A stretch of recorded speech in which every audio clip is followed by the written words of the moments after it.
Dito nga guys, puro reklamo na lang inatupag nitong explainer namin. Tignan nyo naman kasi pinagagawa nitong tao na to. Sobrang hilig niya makipag-duel, tapos minuminuto siya nagkakandamatay dito. Wala pa nga 4 minutes, meron na kagad siyang 3 deaths dito. Kaya eto na nga lang yung masasabi niya sa amin, mandadamay pa. Surrender na daw agad. Samantalang ako nga dito lumalaban pa. Balak pa nga ako i-double team ng mga kalaban dito, pero ganito pa yung nangyari. Buhay ko. Wala susubo, boy! Tapos nagulat na naman nga uli ako dito kasi nga nagsalita na naman yung explainer namin, nagagalit na. Sit ka pa dyan gago ko, nakangalagad-dalaw dito putang ina mo ka. Lah, nagagalit oh. Nagagalit explain namin, di daw siya dinalawan. 0-3 na. Pati image namin, 0-3 na rin.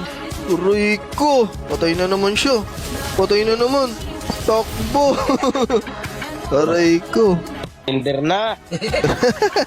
Sa mga oras nga na to, 0-5 na yung explainer namin, kaya napachat ako sa kanya dito, sabi ko, "No yan, Lucas." Tapos eto nga yung sinabi niya sa akin, oh, dinamay pa nga ako, tapos minura pa ako, lala. Just. Ina mo, may dalaw ba ako? Tangina mo pala eh. May dalang tayo na naman siya. Hindi niya dinadala yung explain. Ako nga, walang dumadalaw sa akin eh. Hindi nga dumadalaw yung core eh. Hindi niya dinadala yung explain eh. Iyak tuloy. Dalawan niya yung explain natin, guys. Nice. Ayun na, nagwawala na nga po. Patay na naman. Lala.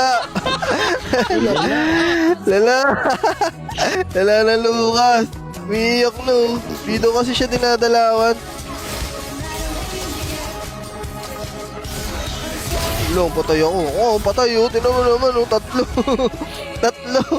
At dito nga, kahit yung Mia nakatapat ko kanina sa gold lane, minamani niya na lang talaga dito si Lucas. At sa mga oras nga na to, 0-9 na yung explainer naming Lucas. At dahil nga doon, sobrang nalugi talaga kami dito sa game na to at sobrang laki na rin ng lamang sa amin ng mga kalaban namin. Pero ang kagandahan nga talaga doon ay hindi pa rin talaga kami sumusuko at hinihintay pa rin namin magkamali dito yung mga kalaban.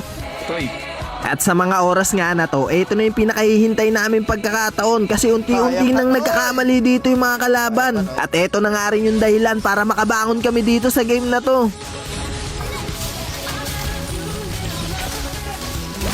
Kaya.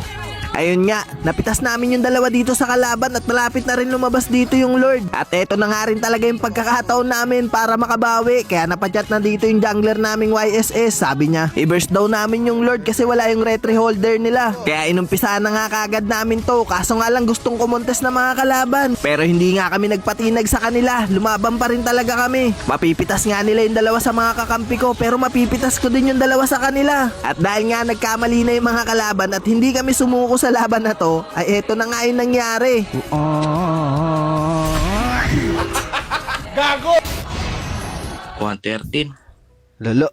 May dalaw ba ako? Tangina mo pala eh.